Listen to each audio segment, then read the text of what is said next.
आपकी बात करता हूँ, हिंदू मुसलमान करने वाले हम लोग थे। भारत संविधान बनाने वाला कौन था? कांग्रेस पार्टी के समय पे जब भारत संविधान बना, संवैधानिक असेंबली में बना, तब उसके अंदर में आप आर्टिकल 2 पढ़िए, उसमें साफ लिखा है हिंदू, मुस्लिम, सिख, बौद्ध। इंडियन लिख देते ना, भारतीय लिख देते। लेकिन बांटा किसने? हमने बांटा नहीं बांटा।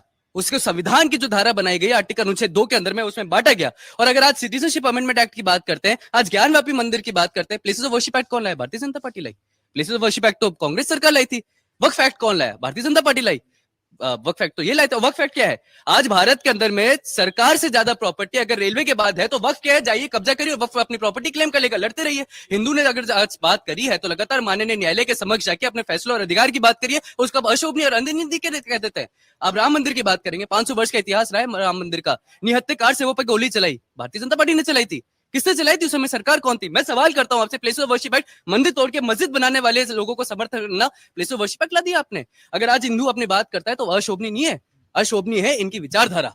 उस विचारधारा को अगर भारत के संविधान के पृष्ठों पर रखते हैं तो उसके ऊपर में क्वेश्चन उठाते हैं। उन विचारधारा को अगर संविधान के पृष्ठों पर रखते हैं तो उसको अनिंदनीय कहते हैं। उन संविधान के पृष्ठों पर रखते हैं विचारधारा को तो अशोभनीय कहते हैं। मैं कहता हूं इस देश में रोजगार की बात होनी चाहिए, बिल्कुल होनी चाहिए। एसआईटी की मांग करी गई, एसआईटी बनाई भारतीय जनता पार्टी में। मैं किसी पार्टी का समर्थन नहीं करता, मैं समर्थन करता हूं अगर संगठन। नहीं, अभी इसमें जोड़ देता हूं, उन्होंने सवाल उठाया ना कि आप लोग मांग कर रहे थे, अभी जब तक कांग्रेस की सरकार थी राजस्थान में तब तक तमाम कार्रवाइयों की मांग हो रही थी, अब वो कार्रवाई क्यों नहीं हो रही? जिस सीबीआई जांच की बात हो रही थी, आरएस एग्जाम के पोस्टपोन की बात हुई, भारतीय जनता पार्टी नेतृत्व में राजस्थान में आते सबसे पहला फैसला कैबिनेट ने लिया, राजस्थान आरएस के एग्जाम की डेट को आगे बढ़ाने का लिया। और वो यहीं के युवा थे जो यहाँ पर राजस्थान यूनिवर्सिटी में बैठे थे, ये उस समय मौजूद नहीं थे। ना कांग्रेस के प्रवक्ता वहां मौजूद थे, ना कांग्रेस के छात्र नेतागिरी करने वाले वहां मौजूद थे, वो युवा थे। और राजस्थान कैबिनेट ने जैसे नेतृत्व में आई, उसको फैसला लिया, पोस्टपोन किया। और ये तो कांग्रेस की सरकार में 2018 में भी हुआ था। आप बताइए, जब कांग्रेस का शासन यहाँ राजस्थान में था, हर तब सड़कों पे उतरा था।